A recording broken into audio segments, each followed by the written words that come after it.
still ready for my sort of flapping around all night tonight? I'm really excited that our next guest is here. He's an actor who changed my life by making aliens and sci-fi cool, and also quite hot. So,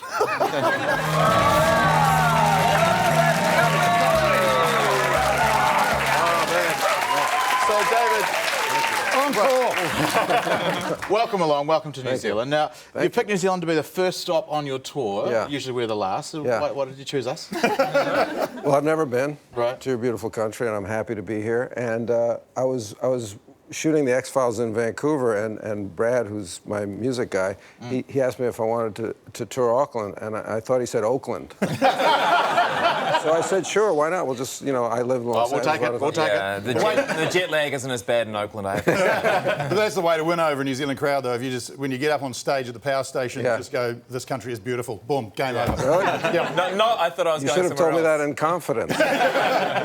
Why do it? You're so safe in acting. You're so beloved. Presumably, you're wealthy. So why take a risk? It's a tough question. I mean, I guess I consider myself a creative person. I like to create in different milieus, different genres. I write novels as well, and I direct and I act. I mean, I'm really blowing my own horn here. But you asked, so it's just something that came about in the last 5 or 6 years, and I started to write songs and perform them. So this is really like a mom and pop project. You know, I'm no planes, it's buses and cabs, you know. And so. What can you say in a song that you can't say? Although I did take a plane here to New Zealand, I will say. The bus wouldn't have gone wrong. What do you get to say in a song that you can't say in a whole novel? Well, songs are like, they're like they're small gems, you know, that kind of unfold and unlock the more you listen to them, and novels are extended meditations. So I guess songs keep on surprising you, so you have to kind of code them with secrets somehow. Did I read that you picked up the guitar 4 years ago? Yeah, I just picked it up and I put it right back down. But there's nothing sharpens your skills like playing an international world tour, right?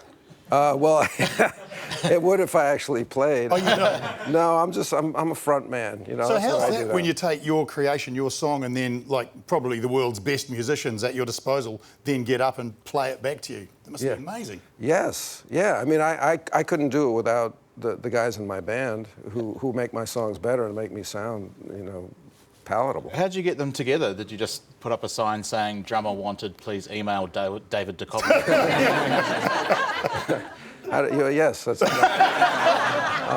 again, Brad just knew these guys, and he put us together to see if we had any chemistry, and we did, and we recorded the first album. And any tour that I've done, I've done with them, and they're great. And this album is much more collaborative musically with them, which is good for me because they're way better musicians than I am. Sounds a bit more rocky too, this album. Yeah. We tried different kind of production styles depending on the song. You're the only person who's won a Golden Globe for Best Actor in both comedy and drama. Have you got your eye on a Grammy now? Is that Oh yeah, the EGOT, is that what it's called?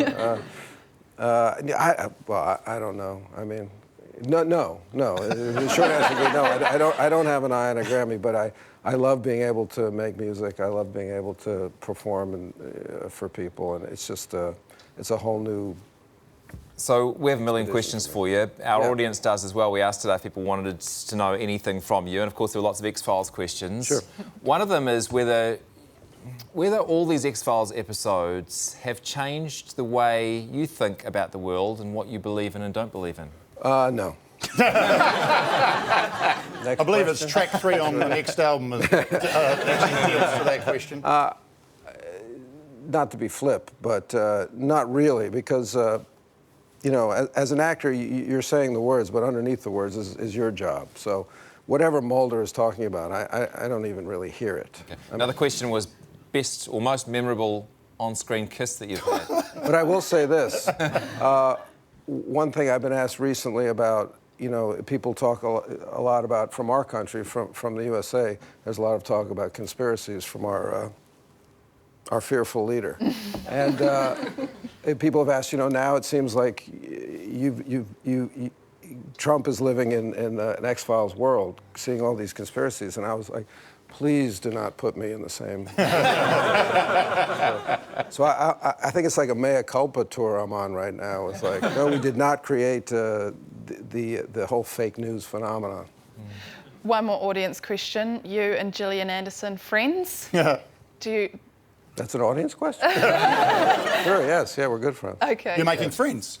We're making friends, yes. We're going to reboot Friends. Because I know for a while there was a rumour out there that, as there always is about these long-running series that are beloved by so many people, that you didn't speak to each other, but you're friends, you're mates, you're back doing it. I can see you're concerned. I am concerned. This is a big deal to me. I need to know. We are friends. Good. You're a massive pop culture icon.